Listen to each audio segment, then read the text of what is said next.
सो hey guys, कैसे हो आप लोग। उम्मीद करते हैं खैरियत होंगे। दोस्तों, जैसा कि आप सब जानते हैं कि हमारे चैनल पे जो बैंकिंग से रिलेटेड ही वीडियो अपलोड होती है, तो चलिए आज हम इस वीडियो में यहाँ पे डिस्कस करने वाले हैं। अगर आप लोग HDFC का यहाँ पे CSP ID लेना चाहते हैं तो मात्र यहाँ पर जो है 7 से 5 दिनों के अंदर में आप लोग कैसे ले सकते हैं यहाँ पे HDFC बैंक का जो है CSP ID। और मैं आपसे वादा करता हूँ कि ये वीडियो अगर आप लोग पूरा देख लेते हो तो आपको 100% HDFC का जो ब्रांच CSP ID होता है वो आपको मिल जाएगा। तो चलिए इस वीडियो को स्टार्ट करते हैं। अगर आपको ये वीडियो पसंद आए तो इस वीडियो को लाइक करिएगा, हमारे चैनल को सब्सक्राइब करिएगा ताकि ऐसा इन्फॉर्मेटिव वीडियो आपको मिलते रहे। चलिए इस वीडियो को स्टार्ट करते हैं। इस हम सबसे पहले बात करते हैं कि यहाँ पर जो है जैसे कि HDFC आपको पता है कि प्राइवेट सेक्टर का काफी बड़ा बैंक है दोस्तों। तो ठीक है, तो आप जो है यहाँ पे इसकी CSP ID लेने के बाद आप किस तरीके से काम करिए, क्या आपको बेनिफिट होने वाला है, क्या आपको कमीशन दिया जाएगा HDFC के थ्रू। तो यहाँ पर हम देखिए दोस्तों, सबसे पहले HDFC जो है ये बड़े शहरों को टारगेट करता था, लेकिन अब क्या है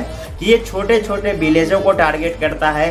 और छोटे जो गांव हैं इंडिया के और बिहार के या असम के या बंगाल के, ये सबको टारगेट कर रहा है और बहुत सारे लोगों को अपना CSP ID जो है वो प्रोवाइड करवा रहा है बहुत ही सस्ते प्राइस पे। ठीक है, तो हम यहाँ पे सबसे पहले जान लेते हैं कि HDFC का जो है ये, जैसे कि आप लोग देखिए बहुत सारी जो है कंपनी आपको HDFC का CSP ID देती है, लेकिन वो क्या करती है आधार OTP के माध्यम से आपको अकाउंट ओपन करना पड़ता है। तो वो CSP ID का मतलब वो नहीं होता है। अगर उसमें आप पैसे लगाते हैं तो बिल्कुल बेफजूल है। आप वो वाला जो CSP ID है वो मत लीजिए जो आधार OTP के माध्यम से खुलता है और जो वीडियो KYC के माध्यम से खुलता है। तो वैसे ही आप लोग CSP ID नहीं लीजिए।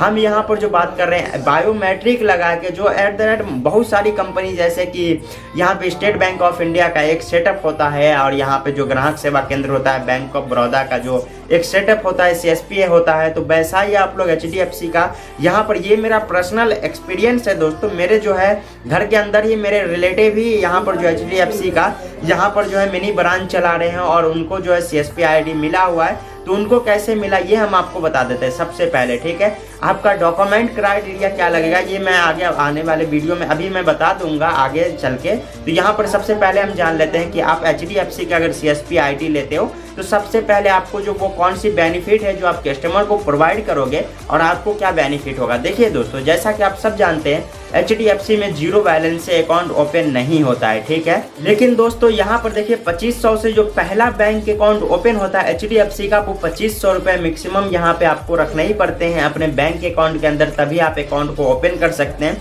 तो यहाँ पर देखिए क्या होगा कि जब आप CSP ID लोगे तो आपको 3 प्रकार की अकाउंट यहाँ पर ओपन करने के लिए दिया जाएगा HDFC की तरफ से बायोमेट्रिक के थ्रू। तो यहाँ पर सबसे पहला आता है सेविंग अकाउंट, दूसरा आता है करंट अकाउंट और तीसरा आता है ज्वाइंट अकाउंट जो बच्चों का होता है। ज्वाइंट अकाउंट का मतलब फैमिली का किसी मेंबर बड़े सदस्य को लेके आता है कोई बच्चा और उसका जो है स्कॉलरशिप वाला अकाउंट ओपन होता है। तो ये तीनों टाइप की सेविंग अकाउंट, करंट अकाउंट और ज्वाइंट अकाउंट इसे हम कह सकते हैं। तो ये तीनों अकाउंट आप बायोमेट्रिक के माध्यम से खोल पाएंगे। फिर आपको कमीशन क्या होने वाला है, देखिए दोस्तों, जैसा कि आप किसी भी बैंक का अगर यहाँ पे CSP लेते हैं तो जाहिर सी बात है अगर आपको कुछ फायदा हो तभी आप लीजिएगा। तो यहाँ पे HDFC बहुत ही अच्छा एक बैंक अकाउंट ओपन करने पे 300 रुपए का कमीशन देता है सेविंग अकाउंट, और करंट अकाउंट ओपन करते हैं एक बैंक अकाउंट तो 500 रुपए का कमीशन देता है। आने वाली जो है अगली वीडियो में मैंने आपको बता दूंगा कि यहाँ पर जो है कमीशन लिस्ट ही दिखा दूंगा, तभी आप समझ जाएंगे सही तरीके से। और जो ज्वाइंट अकाउंट होता है उस पर 700 रुपए का कमीशन देता है HDFC ब्रांच। आप खुद समझ सकते हैं कि इसमें लेने में क्या फ़ायदा है। और APS कर सकते हैं, ट्रांजैक्शन जो भी होती है एट द रेट जितनी भी कंपनियां हैं दूसरे बैंकों की पैसा निकाल सकते हैं, जमा कर सकते हैं, मनी ट्रांसफ़र कर सकते हैं, फ्लाइट टिकट, ट्रेन बुकिंग, ये सब आप कर सकते हैं। ठीक है, ट्रेन की टिकट बुक करना हुआ, बस बुकिंग करना हुआ और यहाँ पे यूटिलिटी बिल पे करना हुआ, बहुत सारी जो है फैसिलिटी होती है एक ब्रांच के थ्रू से जो आपको दे दी जाएगी। तो सबसे पहले हम बात करते हैं दूसरा रीज़न कि आपको CSP ID लेने के लिए वो कौन सी डॉक्यूमेंट है और कौन सी ऐसी जो है टर्म्स एंड कंडीशन है यहाँ पर जो है HDFC बैंक की जो आपको जो है यहाँ पे CSP ID मिल जाएगी। तो सबसे पहले डॉक्यूमेंट की हम बात करें तो आपका एज जो है वो 18+ होना चाहिए। फिर आपके पास Aadhaar card, PAN card, email ID और मोबाइल नंबर होना चाहिए। फिर आपके पास IIVF का सर्टिफिकेट और 10th का मार्कशीट होना जरूरी है। ठीक है, ये सब आपके पास है। तो आप कैसे ले सकते हैं मैं बता देता हूँ आपका खर्चा कितना आने वाला है। ID लेने के लिए जो आपका खर्चा आने वाला है वो 8000 से 9000 10,000 रुपए के लगभग में आ जाएगा। और आप मैं बता देता हूँ कि आप कैसे लीजिएगा। तो सबसे पहले आपको क्या करना है, ये जो प्रोसेस आप देखिए दोस्तों, मैं सब वीडियो में बताता हूँ कि इतना आसान कोई भी चीज़ नहीं होता है। लेकिन अगर आप चाहे तो कोई भी ऐसी काम जो है कि वो मुश्किल नहीं है, ठीक है। तो सबसे पहले ये डॉक्यूमेंट को आपको इकट्ठा करना है। आपका ये पेमेंट जो है सिक्योरिटी डिपॉजिट होगा, जब आप जो CSP छोड़ोगे तो आपको ये पैसा रिफंडेबल मिल जाएगा, ठीक है। तो यहाँ पर जो नज़दीकी आपके HDFC ब्रांच होंगे, मतलब कि सिटी में हो सकते हैं या स्टेट में या आपके विलेज में भी हो सकते हैं, तो यहाँ पर आपको उनके पास जाना है, ब्रांच मैनेजर से बात करना है बैंक में जाने के बाद, और बैंक मैनेजर से कहना है कि सर मेरी ये जो है मैं ओपन करना चाहता हूँ, HDFC का CSP ID लेना चाहता हूँ और यहाँ पर जो उनके साथ जुड़ के मैं काम करना चाहता हूँ। मेरे गाँव में ऐसी कोई भी CSP ID नहीं है, तो इसलिए मैं जो है अपना एक जो है आत्मनिर्भर भारत के थ्रू जो है यहाँ पर मैं जुड़ना चाहता हूँ HDFC बैंक से।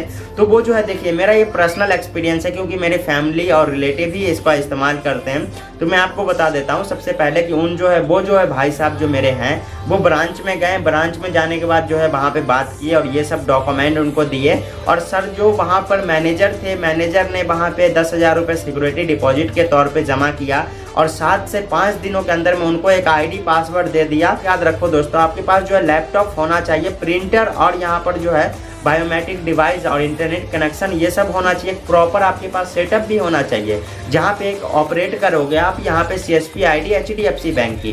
तो ये सब जो है आप लोग जाके देख सकते हो, अपने ब्रांच से कांटेक्ट कर सकते हो। उम्मीद करते हैं आपको ये वीडियो की जानकारी दी गई जो है वो समझ में आई होगी। तो इसीलिए मिलते हैं किसी और वीडियो में, तब तक के लिए take care and bye bye friends. कोई सी भी क्वेश्चन आंसर है कमेंट में जरूर लिखें, ठीक है।